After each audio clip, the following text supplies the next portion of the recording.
ఒక joint family ఉంది. దాంట్లో తల్లి, ముగ్గురు కొడుకులు ఉన్నారు. ముగ్గురు కొడుకుల్లో పెద్ద కొడుక్కి మ్యారేజ్ అయింది.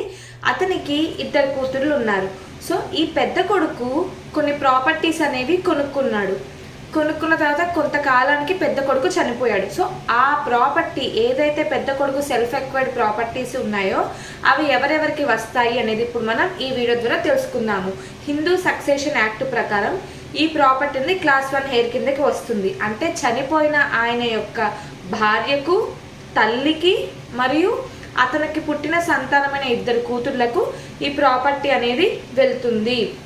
మొత్తం నలుగురు ఉన్నారు కాబట్టి 1/4 అలా నలుగురికి వెళ్తుంది. అలాగే ఈ చనిపోయిన వ్యక్తి యొక్క తోబుట్టువులు, తమ్ముళ్ళు ఎవరైతే ఇద్దరు ఉన్నారో వాళ్లకు ఈ ప్రాపర్టీ మీద ఎటువంటి హక్కు ఉండదు. వాళ్ళు క్లాస్ 2 హెయిర్స్ కిందకి వస్తారు. ఇలాంటి మరిన్ని లీగల్ వీడియోస్ కోసం ఛానల్ వెంటనే సబ్స్క్రైబ్ చేసుకోండి. అలాగే కొడుకు నుంచి ప్రాపర్టీ తల్లికి వచ్చినప్పుడు ఆ తల్లికి ఉండే రైట్స్ అండ్ డ్యూటీస్ ఏంటి, ఒకవేళ ఆ తల్లి చనిపోతే ఆ వచ్చిన ప్రాపర్టీ మళ్ళీ ఎవరికి వెళ్తుంది అనేది నెక్స్ట్ వీడియో ద్వారా తెలుసుకుందాము.